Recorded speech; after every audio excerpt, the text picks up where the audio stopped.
Ay, good morning. Kagigising lang. At ito, nandito na po tayo.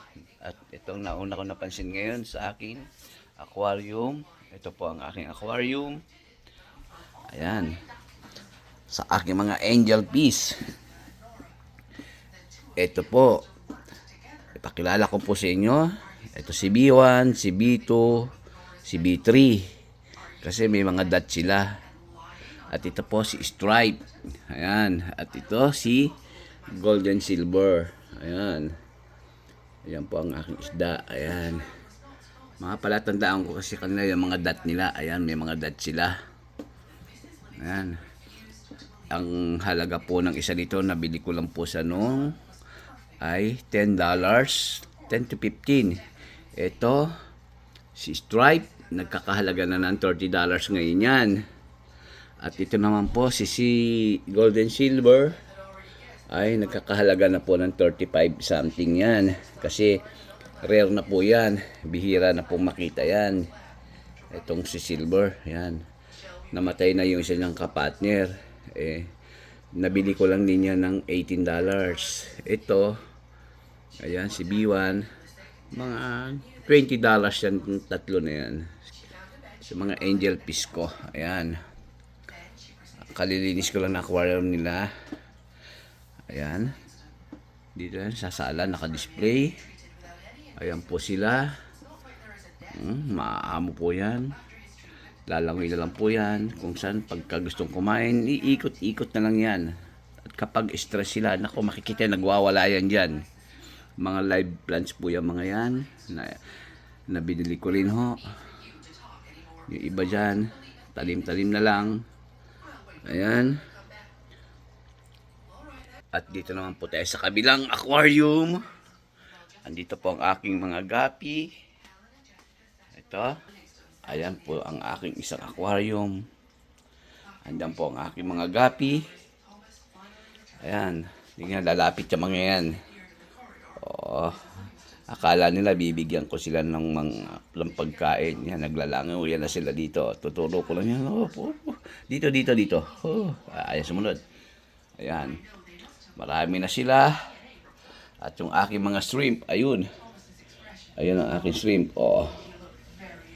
Oh, okay. Marami yan eh. Nakatago lang yung iba dyan eh. Iba may mga itlog na. Dadami na naman sila. Ayan. Oh. Okay. Ayan ang aking mga aquarium. Oh, yung mga baby. Ayan, oh. Ayan. Marami-rami na rin sila.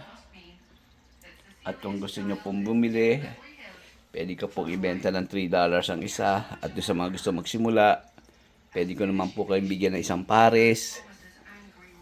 Madali lang hong padamihin yan basta marunong kayo mag-alaga at kung paano sila i-breed.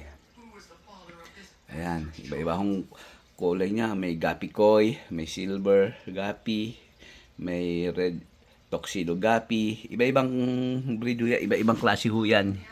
Merong albino gapi, merong ano ba to? Rainbow gapi. At yun, nandyan din ang aking mga tetra. Ayan. Namatayan ako ng isa. Ewan ko, nabaliwi hata eh. Tapos ayan, yung mga talim kong lumot, tinanim ko lang yan. Ngayon malago na. Pwede ko kayong bumili sa akin yan. Pag binili nyo yung kakapiranggot na ganyan dun sa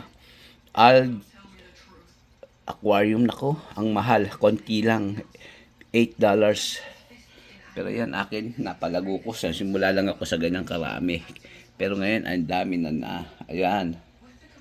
Okay, ito, tinanim ko lang yan, no? Ayan. Pwede kayong bumili sa akin along Scarborough. Pwede ko i-pre-delivery. Ayan.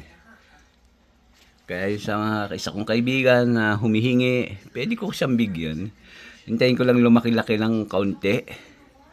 Ayan, yung iba dyan, nagpapalitan kami ni CJ. Shoutout nga pala kay CJ Laurelia. Ayan. Isa, nagpapalitan kami ng gapi, ng mga ano. Kaya, ito, buntis na naman yung isa. Ayan, yung malaki. Oh. Mabilis siyang dumami. Ang dami ko na nga naibigay sa iba eh. Iba, naibenta na. Ayan, yan yung magagandang gapi ko. Sa mga gustong bumili, sabihin nyo lang, i-message nyo lang ako. Along Scarborough lang. Okay, bye.